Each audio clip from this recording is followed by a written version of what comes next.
大家好，我是议员。官方的更新公告终于来了，复活节的活动呢完全没有公告，然而更新的东西才有公告。但是这个更新时间是跟我们复活节是分开的，我觉得他们应该是有不少的开发人员过去万隆觉醒了，就导致这个更新没有办法跟着复活节活动一起推出，一起发公告。当然这个是我猜测啦，是不是真的莉莉丝的内部成员应该知道的。这个版本叫封城之变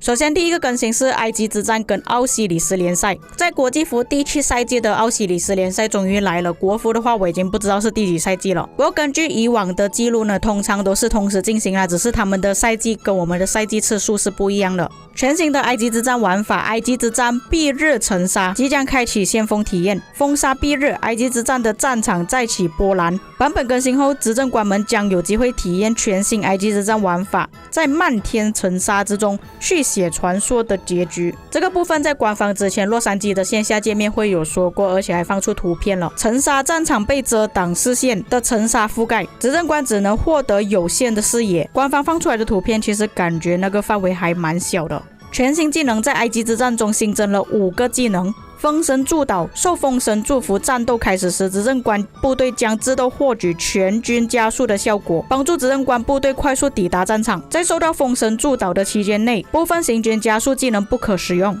占领阵地和技能调整，在新的埃及之战中，部分建筑拥有了全新占领的争议效果，同时调整和移除了部分已有的技能。获得建筑物之后会有额外的效果，其实这个部分我是想要加在那个沙场点兵的，其实会比较好一点，因为那边太多封杀堡垒了，你每一次去占领过后没有增加速度，其实我想要增加速度在那个封杀堡垒那边，可是官方加在埃及之战里面，暂时还不知道他们增加了什么争议效果。优化了埃及之战的战场驻防，在埃及之战中带头衔的官员盟主和驻防队长可以遣返建筑中的驻防部队，这个其实很早就应该要放，他们拖到现在才来改。全新装备即将上线，新增了传说品质领袖装备。版本更新后，执政官可前往铁匠铺查看新装备图纸，获取方法陆续开放。 VIP 商店新增了传说品质采集装备图纸碎片、随机宝箱和领袖装备图纸碎片随机宝箱。根据官方的描述是区分开的，就是讲我们现在有骑兵、工兵、步兵嘛，这个领袖跟远程呢也是分开的。它这里所谓的随机就是讲你选择了领袖，可能开出来不一定是头盔，有可能是衣服、鞋子或者是手套。不过坦白讲啊，领袖拖到现在才出装备呢，是真的拖太久了，其实它很早就应该要出现了。可是我想问一个问题了，假设现在已经弄好领袖天赋装备的玩家要怎么办呢？官方是否会退还材料呢？人家都已经做好装备了，有可能是做步兵装备，但是选择领袖的天赋，这个要怎么办呢？我是觉得啦，假设官方他们真的不想要玩家投诉的话，其实可以把那些已经做了领袖天赋装备的玩家归还制作材料给这些玩家会比较好，我个人的想法。那当然呢，我也相信大部分已经做好领袖装备的都是那种大氪佬比较有钱的，但是也是有小部分的无氪平民玩家也是有做过，这点就看官方怎么去处理了，不然官方也是给人家骂。所以之后终于有领袖装备了，哎呀，看来我的菠萝头跟李舜臣可以拿去觉醒了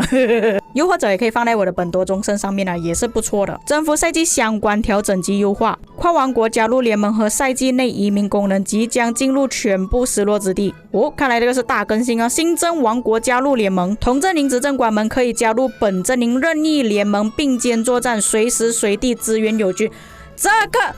他妈的应该要早一点出现了。其实这个有一个征服赛季的版本是在英雄战歌叫望盟集会，但是那个版本呢其实出过好像1次而已。老实说这个剧本是好的，你除了可以体验一下其他王国的联盟氛围是怎样的，而且可以避免一些被集结啊你不在领土上面的问题，是很好解决的。这个东西早就应该要出现了，但是官方这里是写进入全部失落之地，就讲全部的剧本都有了。新增失落之地移民期，赛季末失落之地内开放移民期，执政官可向同失落之地内的任意王国申请移民，批准后可消耗更少的移民令前往新王国。执政官在移民期间开放7日在赛季主页面查看相关内容，这个就根本就是万盟集会加进去的优化了征服赛季主页面的显示布局，统帅玛格丽特一世即将加入传说酒馆这个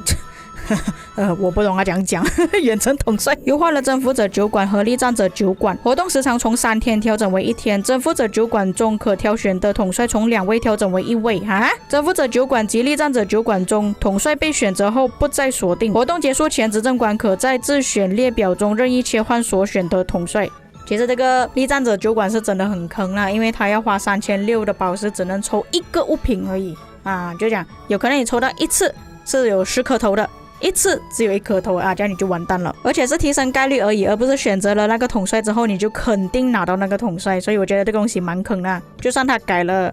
也可以啦，反正我不会去玩了很浪费宝石。在活动结束前，执政官可任意切换心仪统帅，调整了执政官可通过征服者和力战者酒馆获得奖励，调整后有机会获得与自选统帅相对的统帅道具奖励或其他资源加速等道具奖励，就是说这个酒馆越变越烂了更不值得我们丢宝石下去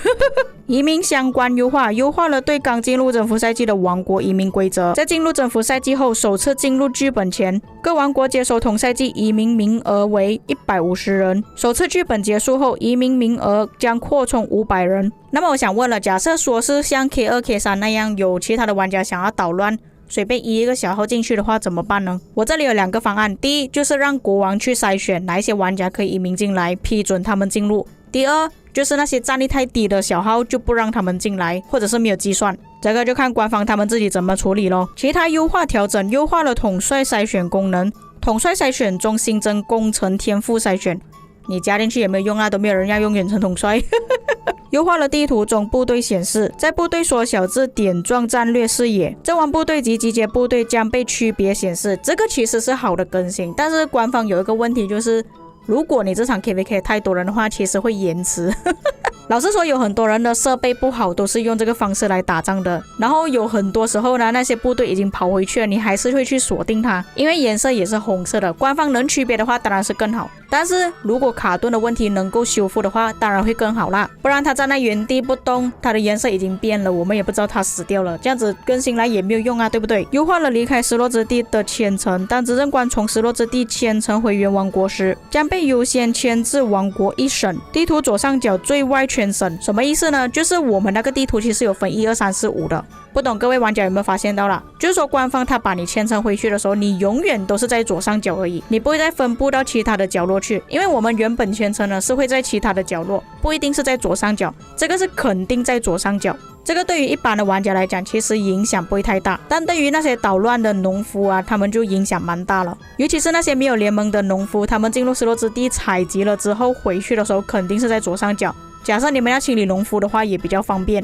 又或者你们的王国有哪一些玩家你们是想要清理啊，在结束 KVK 之前把他踢出联盟，然后他回到王国肯定是在左上角，你们也比较方便清零。这个是我的推测啦，我不确定官方这样子的设计是不是真的有方便到阿斯官员他们，还是观众们你们有什么其他的见解可以在评论区给我知道。优化了月度特惠礼包展示问题及触发逻辑，礼包出现后当月可选内容不会随着执政官移民发生变化。官方改的东西是不是有人在买了之后移民又再买了一次